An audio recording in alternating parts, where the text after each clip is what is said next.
오늘은 아브라함의 일생 중에서 벌써 아브라함이 정확히 따지면 106살입니다. 성서에 근거된 자료로 따지면. 그러니까 100년 중후반이 되도록 이 모든 인생의 날들 가운데서 가장 행복한 날이 바로 오늘 본문의 날입니다.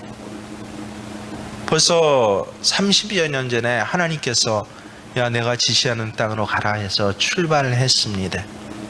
하나님의 축복만, 보이지 않는 그 축복을 손에 꼭 붙잡았습니다. 내가 너로 큰 민족을 이루고 내 이름을 창대케 하리라 라고. 그 축복 하나만 붙잡고 아비 친척 고향의 땅을 떠나서 믿음의 여정을 오늘까지 30년간을 그는 살아왔습니다. 여러분, 말이 30년이지 30년간이라는 시간이 얼마나 깁니까? 우리로 한번 해보십시오. 우리가 애들을 키워갖고 이제 대학 보내고 군대 갔다 와서 대학 졸업하죠. 그러면 그때 직장 생활 시작할 때, 그때부터 첫 직장 생활 시작해서 언제까지인 줄 아십니까? 은퇴할 때까지의 나이가 30입니다. 그 30년 동안 얼마나 숱한 어려움이 많았습니까? 기근 때문에 이리저리 쫓겨다녔습니다. 거친 이방 땅에 살아남기 위해서 잘못한 일인 줄 알면서도 아내를 누이 동생이라고 거짓말해서, 그래서 자기 목숨을 구하고자 했지만 그 아내마저 그 거짓말 때문에 남에게 빼앗기는 수모를 2번씩이나 당했습니다. 재산이 좀 붙었는가 싶었더니 이제는 집안 식구끼리 싸움이 나서 형제 사촌지간에 서로 헤어지기도 했습니다. 이곳에서 몇 년, 저곳에서 몇 년, 고향 없는 떠돌이와 같은 서러움을 그는 당해야 했습니다.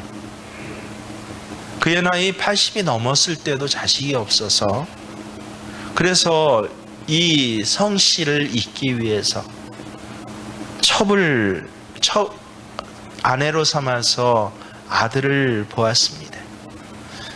그랬더니 이번엔 집안 여인네끼리 싸움이 나서, 그래서 이 첩이 아들을 데리고 가출했다가 돌아오는 등 아마 우리 인생 30년 동안 겪어야 할 모든 일을 아브라함은 이 기간에 똑같이 다 겪었습니다. 그런데 오늘은 어떤 날입니까? 그야말로 그 모든 풍파와 불화와 문제 가운데 아브라함 평생에 가장 행복한 날이 오늘입니다. 그래도 하나님의 믿음을 놓지 않고 꼭 붙잡고, 그리고 말씀대로 정직하게 살아왔더니요, 인근 본토박이들, 자기를 과시하던 사람들조차 이제 그를 인정하고 존경하게 되었습니다. 그 땅에서 가장 힘이 있는 수장과 족장과 어디 잔치가 벌어질 때마다 어깨를 나란히 하고 옆자리에 앉는 그러한 위치에 오르게 되었습니다. 가산도 점점 많아져서, 그래서 수많은 종을 거느리는 큰 살림의 집안으로 성장되었습니다. 무엇보다 가장 큰 기쁨은 무엇입니까? 100살 넘어서 아들을 얻었다는 거예요. 첩의 아들이 아니라 정실의 아들, 정말 내 부인으로부터 아들을 얻은 것입니다. 병마 많은 옛날에 우리가 늘 실제 태어난 날보다 호적이 1~2살 적은 것이 제 한 아버님 때는 다 그렇습니다. 한 절반 이상 그런 이유가 무엇입니까? 의술이 발달하지 않고 또 여러 가지 아이가 자랄 수 있는 상황이 온전하지 않아서 한 1년, 2년 커보아야 얘가 살지 죽을지 알겠다는 것입니다. 10명 나와서 1~2명에 중간에 잃는 것은 보통 일이었습니다. 근데 딱 하나 나왔는데 그 옛날에 이 아이가 건강하게 자라서 오늘 드디어 젖대는 나이가 되었다. 성경에서 젖되는 나이라는 것은 6살 내지 7살을 의미합니다. 드디어 젖을 떼고 호적의 이름을 내 아들 이삭이라고 그렇게 등록하는 날이었던 것입니다. 얼마나 기쁜 날입니까?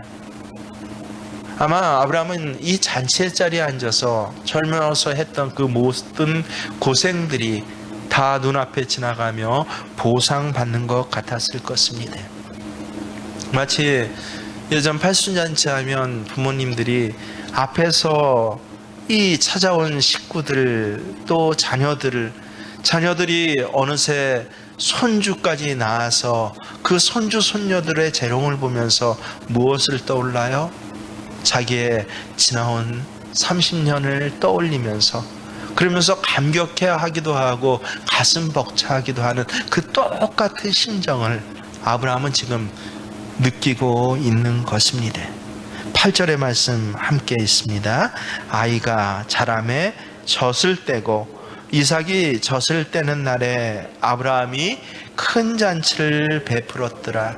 정말 좋은 날이잖아요. 모든 것들이 잘 풀리고 있지 않습니까?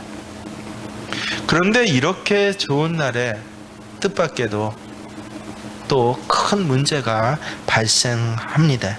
9절의 말씀입니다. 사라가 본즉 아브라함의 아들 애굽 여인 하갈의 아들이 이삭을 놀리는지라. 우리나라 성경에 왜 이렇게 희미하게 표현했는지 저는 아직 이해가 되지 않습니다. 그래서 개정개역 번역 성경에 참 잘 번역한 것, 요새 알아듣기 쉽게 잘 번역한 것 참 많은데 때때로 한두 군데 이 원문 원래 성경의 의미를 갖다가 잘못 생각하게 하는 그런 구절이 몇 구절 있는데 오늘 본문도 구절도 바로 그런 구절 중에 하나입니다. 그저 아이 이삭이 놀림을 받았다라고 하는 것이 아닙니다. 원래 히브리어 성서에 보면은 뭐라고 나오면요, 메사학이라는 단어가 나옵니다. 그걸 갖다 우리말로 옛날 바로 직전에 개정 성서에서는 조금 더 그래도 원어 성서에 충실하게 번역을 했는데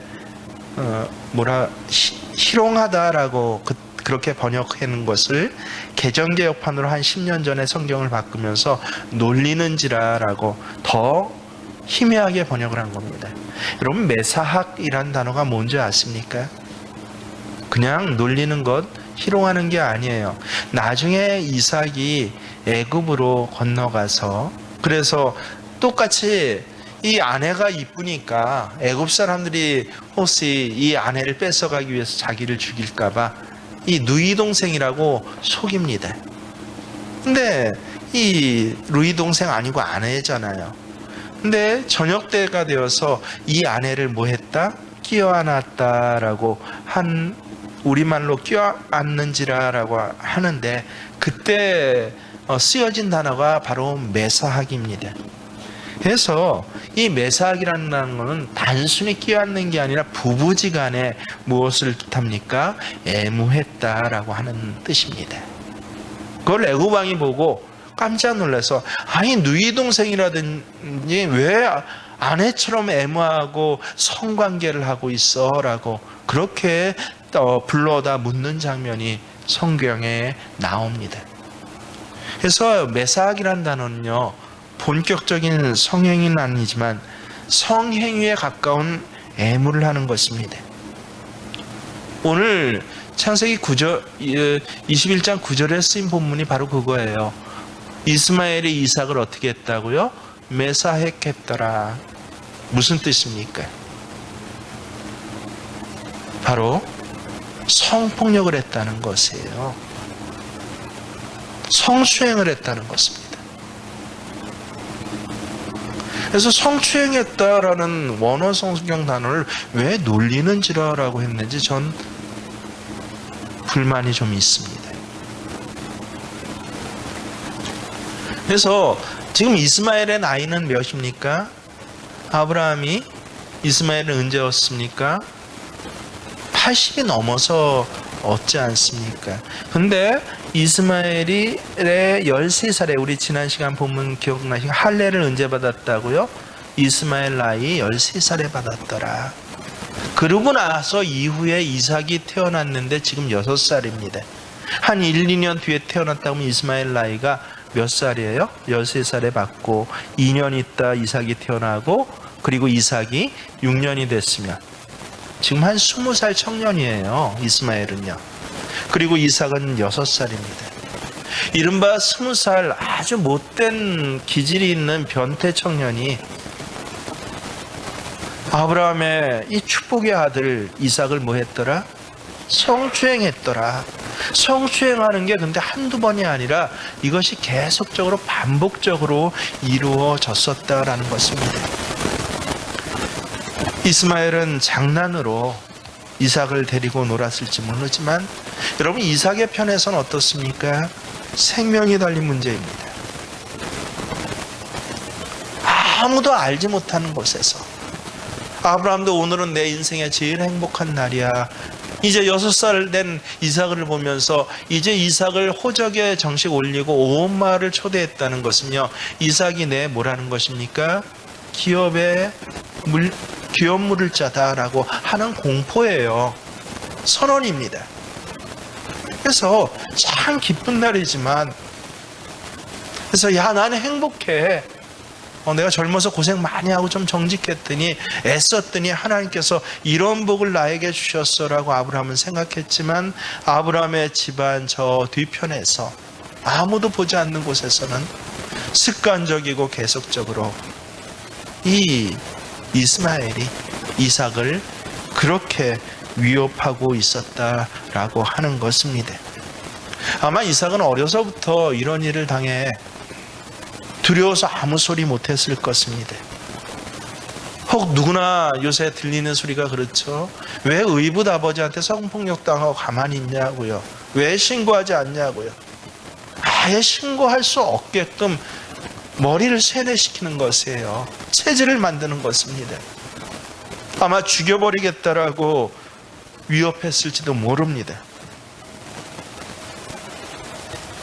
그게 바로 생명의 아들, 기업, 축복의 이 증표인 이삭이 살아온 6년의 시간이었던 것입니다. 그런데 오늘 바로 참 기가 막히게 어머니 사라가 이 장면을 목도했다라고 하는 것입니다. 저는 이 일이 왜 기가 막히다고 했습니까? 우연한 일이 아니라고 생각합니다. 언제였다고요? 아이 이삭이 젖을 뗀 후에 이제 한 가문의 일원으로 호적에 올려서 야 이 아브라함 기업의 장남은 이스마엘이지만 나이의 장남은 이스마엘이지만 하나님께서 주시는 모든 축복의 축복권은 누구한테 있다라는 것을 선포한 날이라고요? 이삭에게 있어라고 하는 것을 정식적으로 선포하는 날이었습니다. 오늘 이후부터 이삭은요 하나님 구원의 역사의 전면에 이제 아브라함과 바톤 터치를 해갖고 등장해야 한 시기인 것입니다. 그래서 하나님께서는 그동안 비밀스럽게 행해지고 숨겨졌던 이 일을 사라 앞에 드러내 보이신 것입니다. 여러분이 만일 사라라고 한다면 여러분은 어떻게 하시겠습니까? 이 끔찍한 장면을 보고 과연 어떤 행동을 하시겠습니까? 근데 비슷한 일이 창세기 15장에 이미 나옵니다. 사라가 아이가 없고 그래서 처음에는 좋은 뜻으로 자기 종이었던 하갈, 여종 몸종 하갈을 야 착하고 말도 잘 듣는 것 같아요. 그러니까 내 남편과 동침해서 아이를 낳아주면 내가 너 평생 보장하고 행복하게 해줄게. 그래서 이 하갈도 어때요? 주인님이 그렇게 말씀하시면 내가 노예인데 그걸 내가 내 마음대로 할 수 있다 없다 할 수 없지 않습니까? 그래서 이 사라의 말 그대로 아브라함에게 들어갔습니다. 같이 동침을 해서 아이를 잉태하게 됐어요. 그래서 이제 몸종이 뭐가 됐어요? 첩이 된 것입니다. 근데 이게 웬일입니까? 이 고분하던 하갈이요, 이 몸종이 아이를 잉태하고 첩의 자리로 승격되자 어떻게 했다고요? 사라를 무시했다는 거예요. 사라는 그 무시를 당하고 너무도 분통해서, 그래서 당장에 아브라함에게 달려가서 그래서 온갖 원망을 쏟아내는 장면이 바로 창세기 15장에 나옵니다. 이 16장 5절 말씀 함께 읽습니다. 사레가 아브라함에게 이르되, 뭐라고 했다고요? 시작. 내가 받는 모욕은 당신이 받아야 옳도다. 내가 나의 여종을 당신의 품에 두었거늘 그가 자기의 임신함을 알고 나를 멸시하니 당신과 나 사이에 여호와께서 판단하시기를 원하노라. 굉장히 고급스럽게 점잖게 표현되어 있지만 무슨 소리예요? 이게 다 당신 때문이야. 소리를 질러가면서 싸움을 했다는 것입니다. 그게 20년 전 일이에요. 하갈이 이스마엘을 잉태했을 때니까. 그리고 나서 20년이 흘렀는데 똑같은 장면이, 충격적인 장면이 사라에게 또 눈에 띄인 것입니다. 이번에는 어떻게 합니까? 10절 말씀 함께 읽겠습니다. 그가 아브라함에게 이르되, 이 여종과 그 아들을 내쫓으라. 이 종의 아들은 내 아들 이삭과 함께 기업을 얻지 못하리라 하므로. 우리 이 10절을 읽으면서 우리 방식대로 해석하기를 좋아합니다. 그래서 이 못된 것들을 내쫓아요 라고, 이 본문을 그렇게만 생각을 해요. 20년 전에 어떻게 했다고요? 당신이 얼마나 나를 하찮게 대하고 하갈을 갖다 위하는 척했으면 이 아무것도 아닌 노예주의자인 하갈이 이제 나를 멸시하게 하는 이것은 당신 때문이야 라고 소리 지른 것처럼, 오늘 20년 후에는 또 아브라함 앞에서 이 못된 것들을 내쫓아요. 이 집안에 살 수 없어요. 우리는 이 본문을 이렇게 파악하는데, 여러분 10절을 다시 한번 읽어보십시오. 그래서 정말 사라가 하고 싶었던 말이 무엇인지 밑줄을 한번 눈으로 그어보십시오. 다시 한번 천천히 읽습니다. 그가 아브라함에게 이르되, 이 여종과 그 아들을 내쫓으라. 이 종의 아들은 내 아들 이삭과 함께 기업을 얻지 못하리라 하므로. 어느 부분에 밑줄이 쳐지십니까? 그런 분들은 정말 마음에 성령의 영안이 있으신 분들입니다. 사라가 정말 요구한 것은 무엇입니까? 이스마엘이 내 아들, 이 금쪽 같은 내 아들 이삭을 학대했다고 분풀이하고 고자질하는 것 아니에요.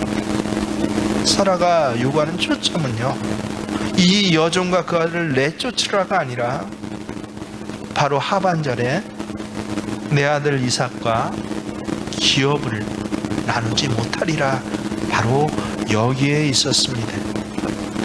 여러분, 여기서 기업이라는 것은 단순히 아브라함의 많은 재산을 말하는 것이 아닙니다. 그래서 성서 언어는 굉장히 정확하다고 그랬죠. 그래서 재산을 말하는 기업이라면 다른 단어를 썼을 것입니다. 그래서 재산 혹은 유산이라는 단어를 썼을 것이에요. 근데 성서에 굳이 기업이라는 특별한 단어를 쓰는 것, 이유가 있습니다. 여러분, 이것을 사도 바울이 신약에 가서 갈라디아서 4장 한번 찾아보세요. 이걸 어떻게 해석을 해주는지 사도 바울이 정말 성경의 이 뜻을 아라비아 사막에 가 3년 동안 하나님의 영으로부터 직접 받아 들었지 않습니까? 갈라디아서 4장 말씀 보십니다.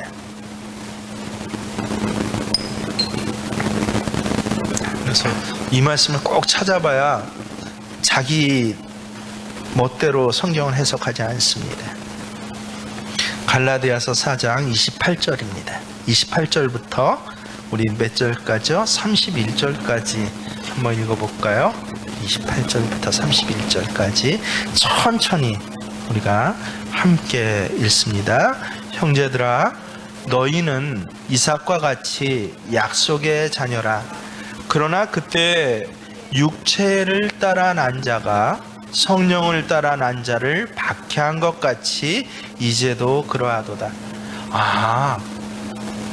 뭐라고요? 이거는 단지 기업은 재산을 얘기를 하는 게 아니라 박해예요. 박해. 육체를 따라 난 자가 누구겠습니까?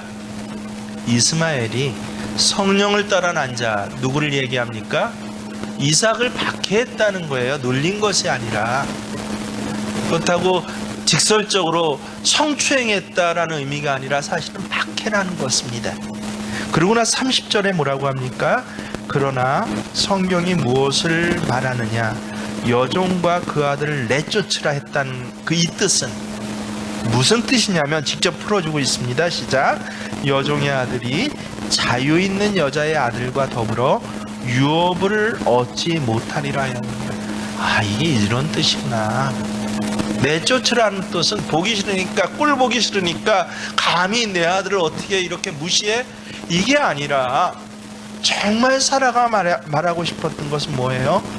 여종의 아들이 자유 있는 여자의 아들과 유업을 결코 나누어 가질 수 없다라고 하는 것이에요. 그래서 31절에 뭐라고 합니까? 그런즉 형제들아, 우리는 여종의 자녀가 아니요 자유 있는 여자예요. 이게 단지 이스마엘 이삭의 일이 아니라 우리의 일이구나. 이 말씀을 듣는 우리는 누구라는 거예요? 이스마엘이라는 겁니까? 이삭이라는 것입니까? 우리가 이삭인데 이스마엘로부터, 육체의 아들로부터 박해를 당하고 있는 것이 바로 지금 우리다라는 거예요. 여러분이라는 것입니다. 그래서 기업은 단지 재산 아닙니다. 하나님의 축복의 약속과 관계된 단어가 바로 기업입니다. 육체를 따라 난 자와 성령을 따라 난 자, 여종의 아들과 자유 있는 여자의 아들. 바로 오늘 창세기 21장의 말씀은 이 사건에 대해서 이야기를 하고 계시는 것입니다. 그러고 나서 갈라디아서 끝나는 5장에 보면요, 이 육체의 자녀와 성령의 자녀의 특징이 뭔지를 또 알려주십니다. 우리 갈라디아서 5장을 다시 펴보세요. 4장 한 장 넘겨서 5장 19절 21절의 말씀을 또 천천히 우리가 읽습니다. 함께 시작. 육체의 일은 분명하니 곧 음행과 더러운 것과 호색과 우상 숭배와 주술과 원수 맺는 것과 분쟁과 시기와 분냉과 당짓는 것과 분열함과 이단과 투기와 술 취함과 방탕함과 또 그와 같은 것들이라. 그러면서 뭐라고 합니까? 전에 너희에게 경계한 것 같이 경계하노니 이런 일을 하는 자들은 하나님 나라를 유업으로 받지 못하는 것이요. 그리고 22절 23절을 계속 보세요. 이제 비교가 됩니다. 그런데 육체의 일이 아니라 무슨 일에 대해서 나와요? 성령의 열매는 시작. 오직 성령의 열매는 사랑과 희락과 화평과 오래 참음과 자비와 양선과 충성과 온유와 절제니 이 같은 것을 금지할 법이 없다라고 하고, 우리 무슨 헌법이 없다는 줄 알았는데 이제 이해가 되죠. 아무리 육체의 소욕들이 성령의 결실을 제어하려고 그러고 죽이려고 하고 성추행하듯이 그렇게 모독해도 육체의 것으로는 절대 성령의 열매를 금지할 수 없어. 죽일 수가 없어. 주눅들게 할 수가 없어. 신약 성경에서 직접 밝혀주시는 창세기 21장 이스마엘과 이삭의 사건의 초점인 것입니다.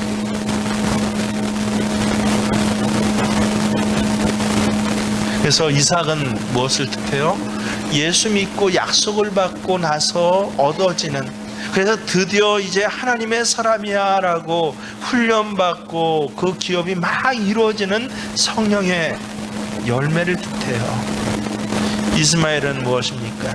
그냥 단순히 아브라함의 아들이라 아니라 뭐예요?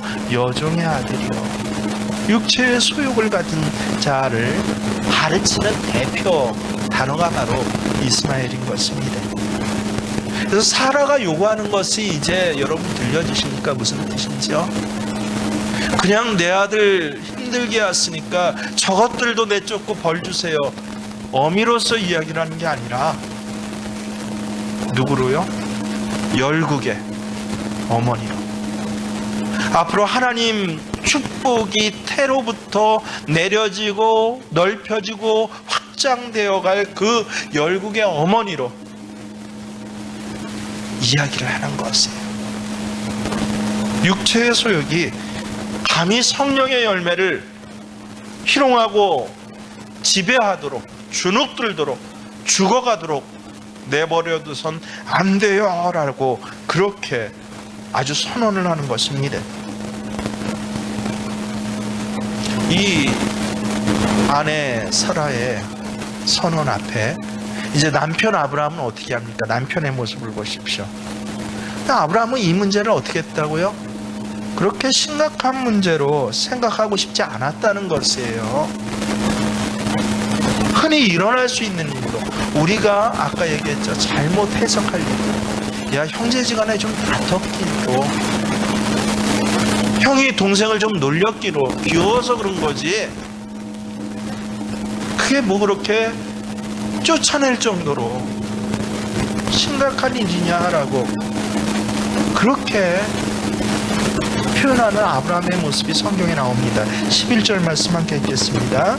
아브라함이 그의 아들이 누구예요?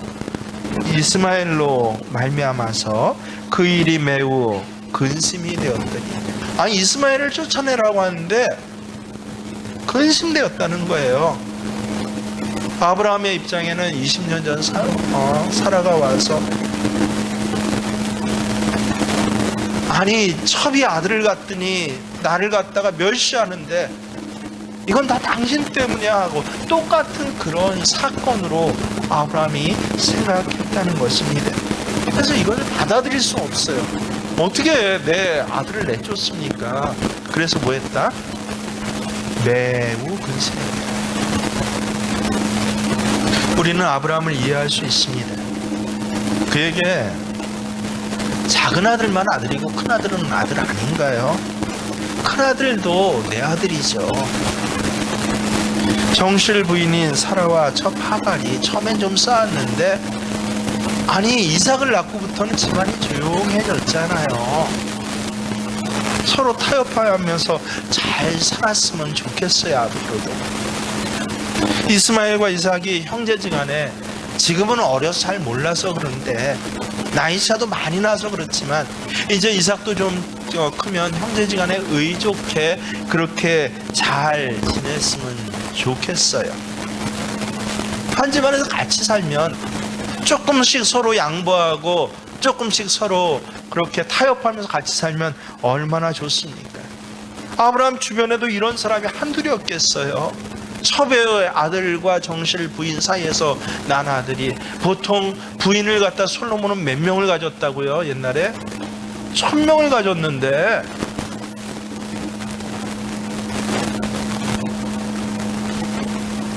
근데 이런 일이 있다고 해서 어떻게 큰아들을 내쫓아요? 아브라함의 눈엔 이 일이 뭘로 보인 거예요?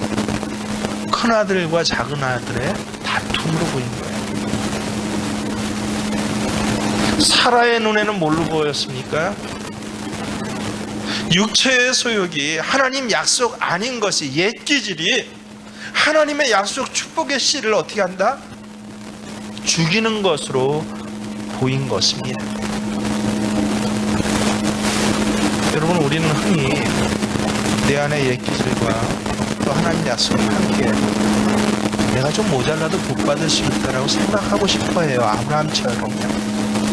뭐 이것도 어쩔 수 없는 내 모습이고, 하지만 하나님의 약속이 중요하니까 그래도 하나님 내게 복을 주실 것이지 라고 생각하기를 좋아합니다. 하지만 영적으로 보면은 어떻다고요? 육체의 소욕과 성령의 소욕은 결코 함께 거할 수 없다는 거예요. 이삭이 죽든지 아니면 이스마엘을 내쫓든지 이것밖에 없다는 것이에요. 아주 단호하고 명확합니다. 근데 우리는 아브라함과 같아요. 그렇다고 어떻게 이스마엘을 내쫓기까지 해요? 이건 불인정하잖아요. 또 선뜻 그럴 수 없잖아요.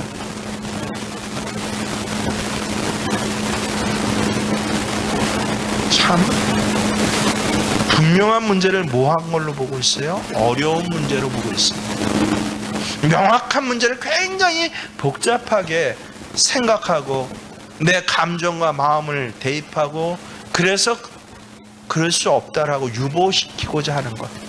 유보시키면서 속으로 어떻게 해요? 야, 두 아들이 좀씩 양보하고 잘 살았으면 좋겠는 것.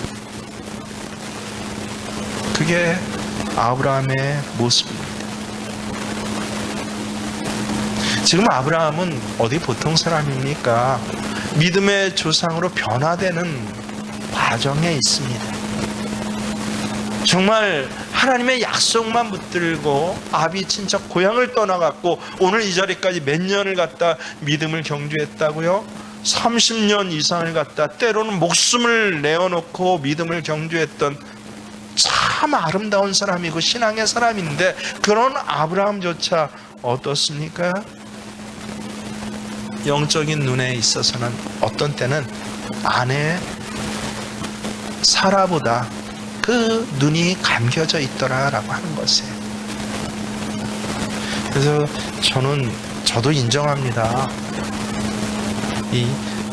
특별히 우리 아내가 굉장히 싫어하는 말인데, 우리 대한민국은 태극낭자들이 다 먹여 살립니다.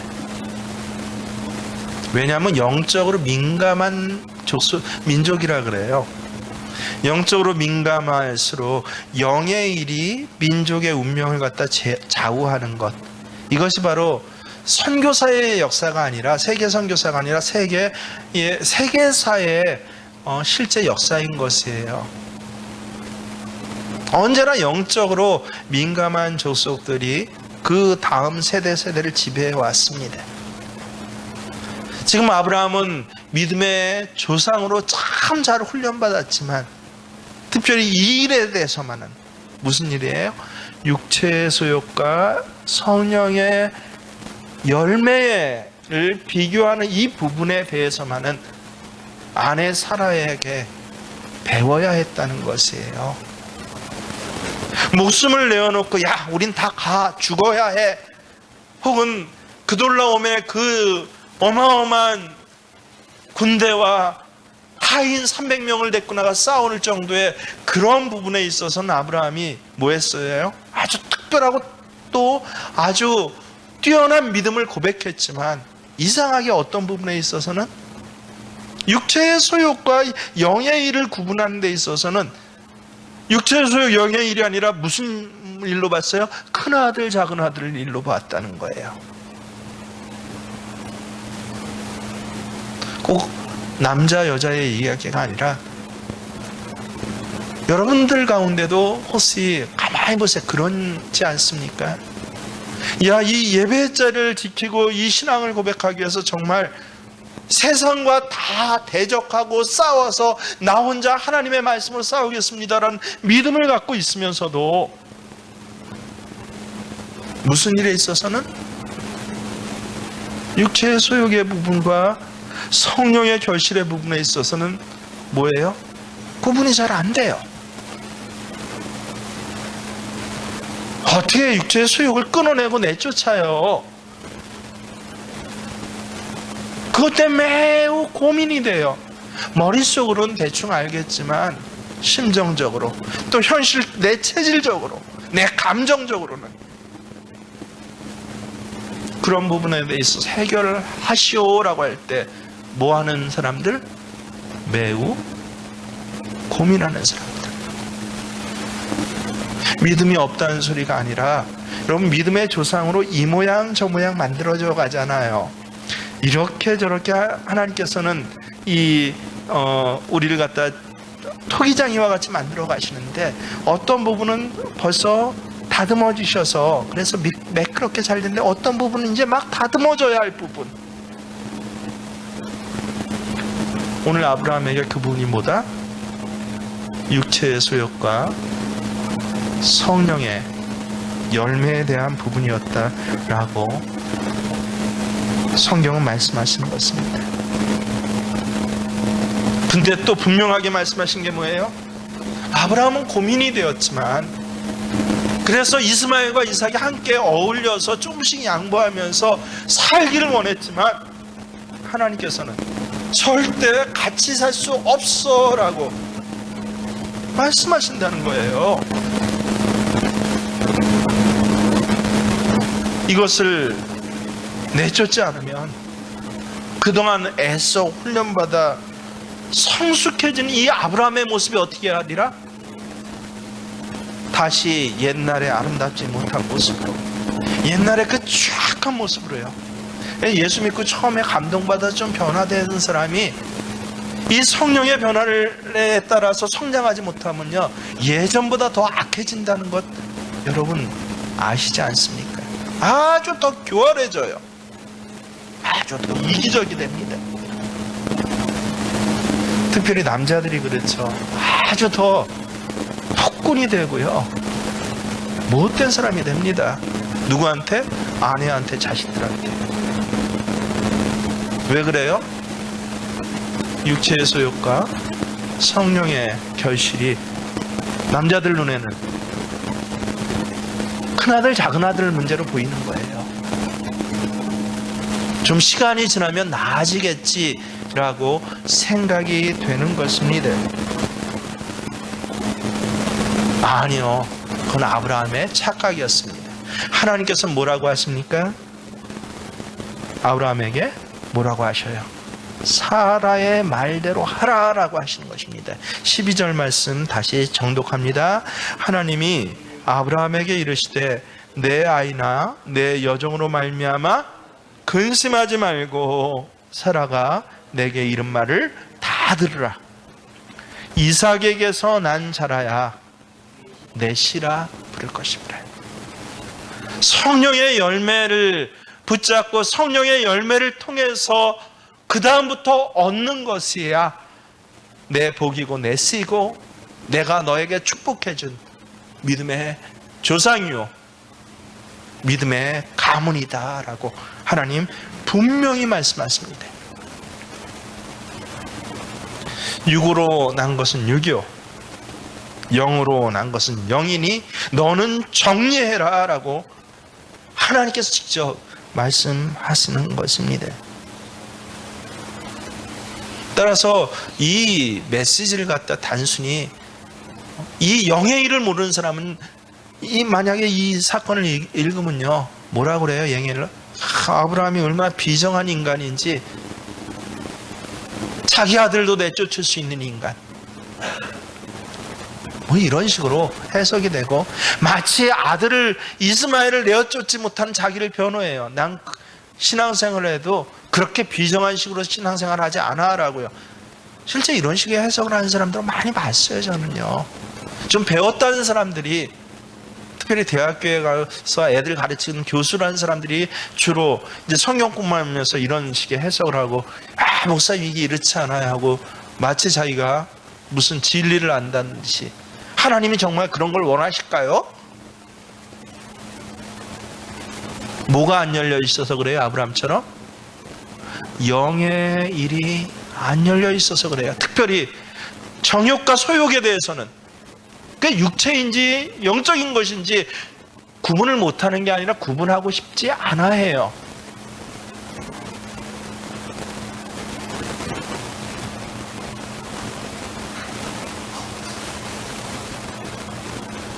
하지만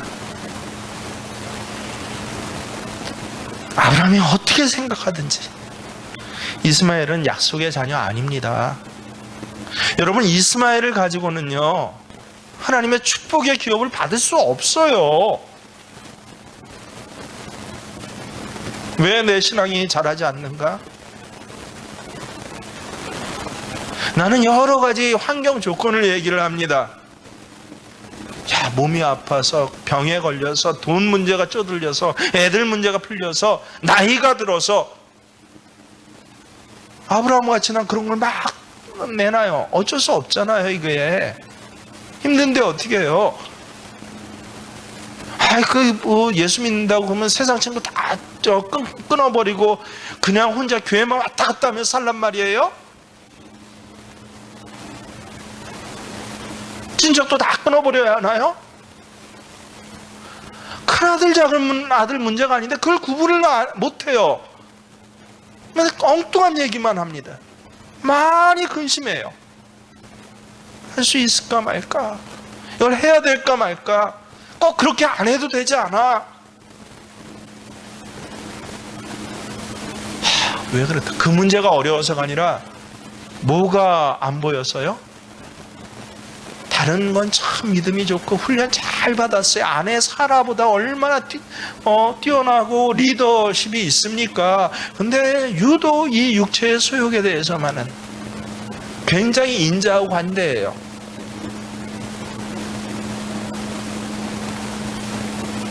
여러분, 돈의 문제 아니에요. 그건 아니라 정확히 성경은 뭐라고 그럽니까? 다시 한번 어떤 육체의 소욕이라고요? 갈라디아 4장 다시 한번 잘 보세요. 갈라디아 4장 천천히 다시 한번 읽습니다. 5장입니다. 5장 19절 21절 천천히 손을 꼽아서 한번 읽어보십시오. 갈라디아서 5장 19절 시작. 육체의 일은 분명하니 시작. 음행과 더러운 것과 호색과 우상숭배와 주술과 원수 맺는 것과 분쟁과 시기와 분냉과 당짓는 것과 분혈함과 이단과 투기와 술 취함과 방탕함과 같은 것 몇 개 꼽으셨습니까? 몇 가지 종류세라는 게 아니라 여러분, 도대체 나는 어떤 소욕에 대해서 야, 이건 큰아들인데 어떻게 내쫓아라고 여러분이 지금 생각하고 거기에 붙들려 있는 것은 도대체 무엇입니까?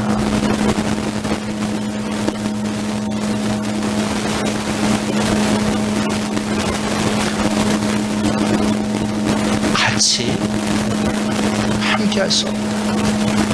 결코 축복이 성장되고 축복이 결실돼서 이삭은 살아날 수 없어요. 풍성할 수 없어요.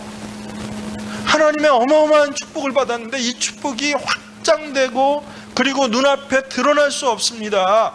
이스마엘 밑에서 이런 성폭력 당하면서 이런 주눅을 당해서는요,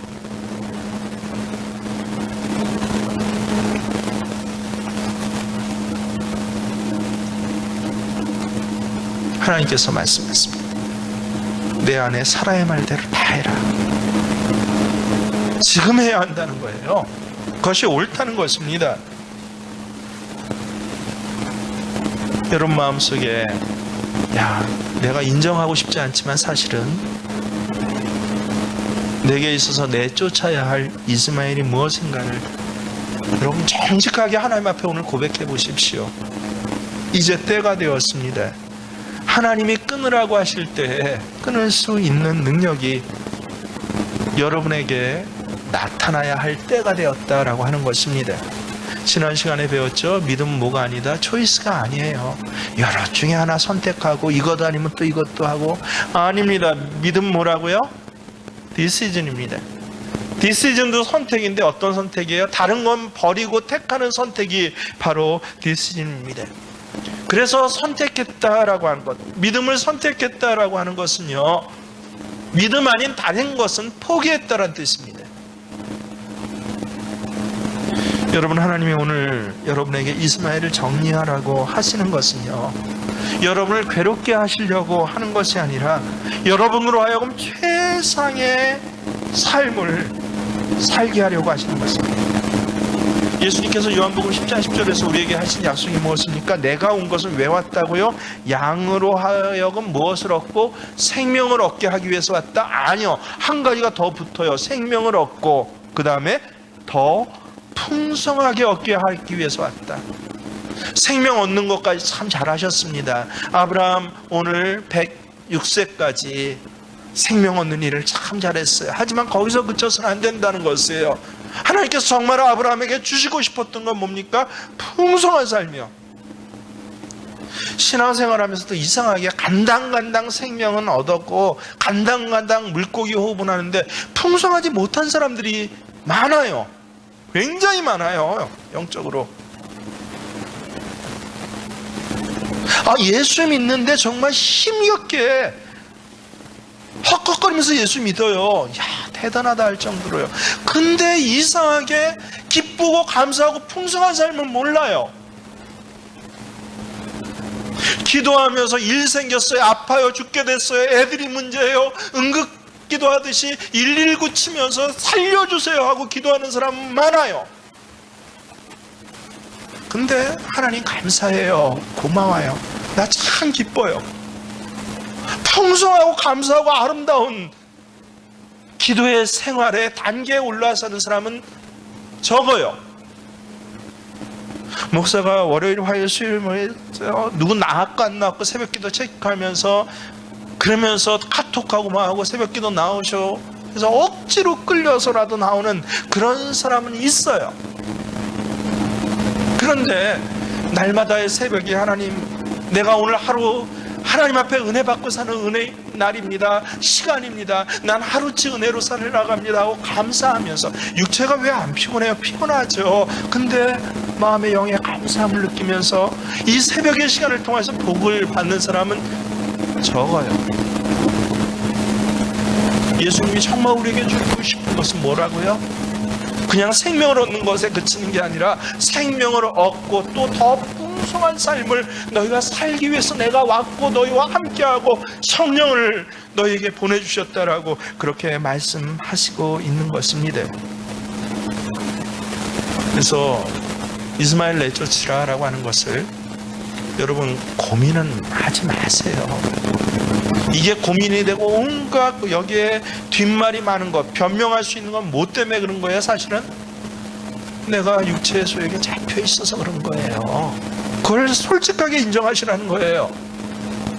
난 온갖 화려한 말로, 온갖 윤리 도덕적인 말로, 온갖 누구 앞에서도 나를 갖다가 내 생각을 꺾지 못하는 말로 이야기를 하고 있지만 사실은 영으로 점점 둔감해지고 다른 부분에 대해서 믿음을 발휘할 수 있지만 사실은 육체의 소욕의 이 문제에 있어서만은 못하는 게 아니라 안 하는 것. 내가 쫓고 싶지 않은 거예요. 그런 문제에 오늘 여러분이 맞닥뜨려 있음을 깨달으시길 바랍니다. 지난 6년 동안 안 보였어요. 속아졌어요. 하지만 실상은 뭐였다고요? 6년 내내 준욕이 들고 생기가 없고 죽어갈 정도로, 그래서 풍성하지 못할 정도로 이삭은 점점 약해져가고 있는 상황이 지난 6년간이었다는 것입니다. 아내 사라가 말했을 때 몰랐어요. 이 아내가 20년 전처럼 또 저 하갈 얘기만 나오면 저렇게 핏발이 솟구쳐서 소리 지르고 난리네, 이렇게 생각하고 싶었어요. 근데 그럼 아브라함이 왜 믿음의 조상이에요? 하나님이 나타나셔 다시 한번 말씀하시니까. 그러니까 아브라함 어떻게 했다고 합니까? 우리 읽지 않았지만 14절 전반절 함께 읽습니다. 시작. 아브라함이 아침에 일찍이 일어나 떡과 물 한 가죽 부대를 가져다가 하갈의 어깨에 메어주고 그 아이를 데리고 가게 하니. 아브라함은 처음부터 하나님의 말씀을 다 깨닫지 못해도 이게 아브라함의 특징이에요. 일단 하나님이 말씀하시고 하나님의 뜻이 분명해지면요, 곧 결단을 내린 신앙입니다. 그가 자기가 원하지 않았지만 하나님 말씀하셔서 억지로라도 해야 할 때 꼭 같이 수고처럼 나오는 단어가 뭔지 아셔요? 아침 일찍 일어나야 됩니다. 고민할 때는 고민을 하더라도 하나님의 뜻이 분명해지면 잠시도 머뭇거리지 않고 그대로 행하되 아침에 일찍부터 행하는 것. 이것이 정말 아브라함이 믿음의 조상이 된 힘이구나라는 것을 우리는 알아야 합니다.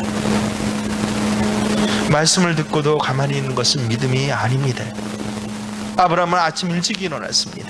말씀을 듣자마자 결단을 내려서 행동하는 것. 모르는 것은 몰라도 일단 알게 되어서는 하나님 말씀하시서는 하나님 요구대로 그대로 행하는 것, 이것이 바로 아브라함의 믿음이었습니다. 그리고 사실 지난 30년간 그 많은 위기 가운데 실제로 같이 떠나온 롯은 완전히 이제 떨어져 나가고 아주 이방족 속에 근거가 되고 딸들과 관계에서 핏줄 없는 하나님 법과는 전혀 상관없는 삶을 살아가는 삶으로 떨어져 나갔지 않습니까?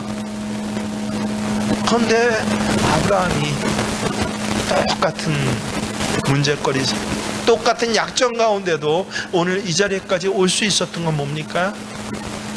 하나님이 일단 말씀하시면 뭐 했다고요? 예, 그렇습니다 라고. 그것도 언제?